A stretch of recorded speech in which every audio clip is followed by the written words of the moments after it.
Hello and welcome back to the Laszlo Institute's YouTube channel with Professor Ervin Laszlo, and we're going to talk about the new book titled Humanity's Sacred Mission. And this new book is the follow-up to the previous book, which was The Great Upshift. So Ervin, can you please tell us about the new book, Humanity's Sacred Mission? Also for the reason why I think we need that new book, why I undertook this project, to write about humanity's sacred mission. Because in the Great Upshift, these 35 colleagues, eminent people, scientists, spiritual leaders, we are discussing how we can move up to the next level of our evolution, which means good for humanity, good for all life on the planet, good for nature. It's a wonderful vision, but will it become reality? That's the question I think we need to answer. My suggestion in this new book, and we can talk about what it means in practice, but my suggestion is that we need to take this so seriously as a sacred mission. What? To move from an unsustainable, crisis-prone world toward a world that is good for you and for me and for all people, because it follows the natural path. It follows how the world, how the biosphere, how the cosmos actually operates.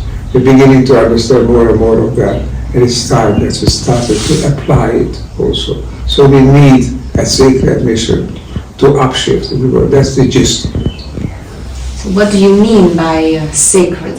It's not by religious terms. I just mean by sacred, when we talk about that's a sacred task that one talks about sometimes. Or we hold that sacred. Why? We hold sacred something which is so important that we must not forget that it's not just one thing among many. It's a sacred mission. I used that by accident originally. In a previous book of mine, when I wrote a foreword, which was a reply to some people who commented on the book, I said more or less, it just came out like this. This is when I discussed what needs to be done, and I said at the end, but this is actually a sacred mission. And other people said, oh my goodness, yes, if it's a sacred mission, let's talk about that. Let's see what is a sacred mission and how we could make what we need to do into a sacred mission. So, do you think it was by accident or something guided you to this? That is a question I can't answer because it seems to me that it's guided, yes. But it seems to me that there is more to this creativity than just simply sitting down and thinking things out. But what happens what comes in, as the Germans call it, the Einfall, the intuition, it's a very popular word in the German language area, having a good Einfall, having an intuition. Einstein talked about this kind of Einfall, this kind of intuition, as being more important than reason. Of course, we need logic to develop it, but what comes first is something that falls in. To me, sacred mission fell in a sentence, in a paragraph that I didn't intend to make spiritual or religious. I just talked about what is so important to do, how to help people come together in pursuing the task of joining in the common cause of creating a peaceful and sustainable world on the planet. That's a sacred mission. And can you tell us a little bit more about how this book came to you? Because I know that you are not writing your ideas, but you sort of receive the information and then you allow it to come to you. Was it the same with this book as well?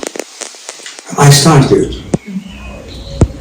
When there is a commission, I get a prompt, a request. So something I want to express. I don't quite know what, but I know something along these lines has to be said. And then I sit down and start working it out, start writing it out. And if I'm on the right track, then one sentence after another comes. It writes itself. If it doesn't write itself, I learn that I better abandon it. That's the wrong track. But if it comes so that when I start writing, and the next sentence just comes in, falls in, then I sit down and sit and allow things to come, not forcing it, but permitting to flow. This is the flow that psychologists said me high, one of others have been talking about. Csikszentmihalyi. Yes, yes. I see. And so this is very similar to the other phrase that you're frequently using, dancing with the planet, not on the planet. Can you tell us a little bit? We have to dance on the planet, of course. Well, on the planet. I must be astronauts and going someplace beyond. But it's not enough to dance on the planet, because that means that we could be treating the planet as a passive background, as just a source of the resources we need to live. Sure, we need natural resources, but if we use it as something lifeless, as something that is just given to us, we could overuse it, could exhaust these resources, and we could damage the balances. We are here a species of probably close to 8 billion people now. But there are only one among millions and millions of species, each with millions of individuals following it or living within that ambit of that species. So life on Earth is extremely rich and abundant. We are a small little bit numerically, but we have something in a larger proportion that others do not have. This something is a consciousness, a rational understanding of what it is that we are doing and how we could be changing what we are doing if we want to, how it needs to be changed if we want to survive. So these ideas that come from a small group, because 8 billion is small compared to the many, many billions of living things that walk the planet, how these ideas could be used in such a way that it serves the common good. They need to be changed, because we are not serving the common good anymore. We are serving our own short-term interests on the planet. We are dancing on the planet, but not with the planet. Dancing with means that we follow the steps.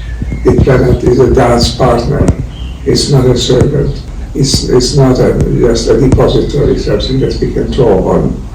It's a system that's coherent, that's whole, and that's evolving. All the basic characteristics of the biosphere are the characteristics of life. And we need to follow these characteristics and make them our own. Humanity, not as an exception to life, but as a promoting, as a champion of life. That is our sacred mission. And what do you see in the future? When you look in the future, how do you see humanity's sacred mission? What do we need to do together, talking about older people, younger people, and everybody in between? We don't know what the future will hold, but one thing we know with fairly good certainty: it won't be the same as today. This is the real meaning of unsustainability. We don't want to become sustainable in the form of prolonging what we have. We have to become sustainable by creating an alternative way of behaving, of working on the planet, of communicating, of acting together. A different way. So we know that this is needed. Whether we'll accomplish it or not, it's too early to tell. But we also know that there isn't all that much time. People on a more standard mindset talk about, oh well, evolution works very slowly. It will be thousands and thousands and thousands of years before there's any meaningful change in the way our genetic structure evolves. But we need to evolve our mindset, and that changes fast. We need to have aha experiences. Young people have to say, I don't want that. I want something different. We have to get a better idea of what it is that's feasible and good at the same time. So we don't know the future, but we know it will be a future of change. It has to be a future of evolution. We are part of the evolutionary trend on this earth, on this planet. We are a conscious part of it. So with our consciousness, we have to recognize what this trend is and follow it ourselves. As Gandhi said, we need to be the change that we want to see in the world. We need to become an evolving system, a well-evolving, naturally, spontaneously evolving system, working with others around us who are already evolving like that. A simpler form of life without this high level of consciousness, which is an explicit consciousness, an articulate consciousness, that is maybe an advantage, maybe not an advantage, it's a danger at the same time. But we're moving in that direction. We have that kind of a consciousness, and for the time being, we're not using it well. So then we have got it and got to start using our conscious mind to serve our long-term interest, which is the interest of all life on the planet, the interest of the planet itself. This is what I mean in this book, about dancing with the planet. Do you have a message that you would like, especially for young people, if you can tell? Because I know there's a lot of young people who might be watching.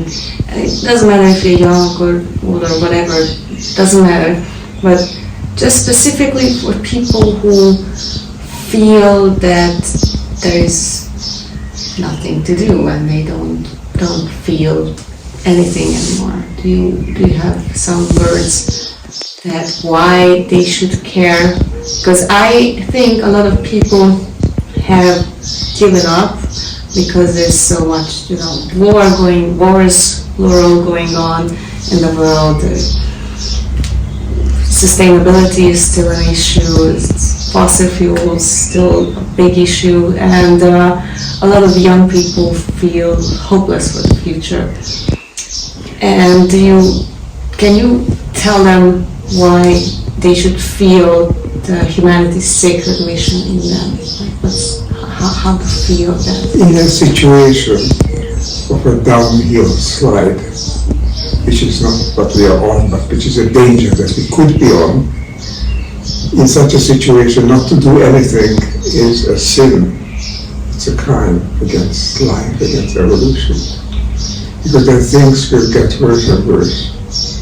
So we have to understand, young people are old and old, that we've got to do something. Nobody is too young to change. Nobody is too old to change. We are all part of humanity, living on this small planet and having a fantastically important and major influence on the way life evolves on this planet. Complacency is a crime, it's misplaced. We are here, and if we, that means you and I and everybody around us, if we recognize that we are conscious people, then our duty, our sacred duty, I would say, is to use our consciousness for the benefit of our species, which is ultimately the benefit of all species. Not to do anything is a sin, a crime. That is the message I want to reach. The other message which I also said, you young people are not too young to act. You must start to act. The way you start to act is spreading, not only in rock music, not only in the popular forms of dance. In every way we act catches on. It's all contagious. Let's be contagious in a positive way. Conscious beings infecting others with their consciousness. Then together we can do what we have to do. What we have to do, we can only do together. No question about it. The mission is ours. The duty is ours. The obligation is ours. The responsibility is ours. These all seem very weighty words, something that we have to do, which may be unpleasant. Actually, that will be the wrong attitude. Sure, we have to do it, but it opens new horizons. What we can do, we can try to do, is to develop a new mentality, a new way to see each other, to see ourselves, and see that there are possibilities. Yes, we have the skills, we have the technologies, we have the information. What we lack is that vision that we are called upon to act. You are, as soon as you become conscious, you are living, a living organism, a living species, a living being. As soon as you are conscious of that, you have that responsibility to use your consciousness for the long-term well-being, development, survival, policy, and oneness, I would say, and love of Earth around us. We are one people, one consciousness, one form of life, with different variations of it. Recognize that we are that one, then we can move forward as one. And that's the only way to move. That's the only way that can lead to success. And to dance with the planet. Thank you very much, Ervin. It was a pleasure to talk to you. Thank you, Laura. It's always a pleasure to discuss with you.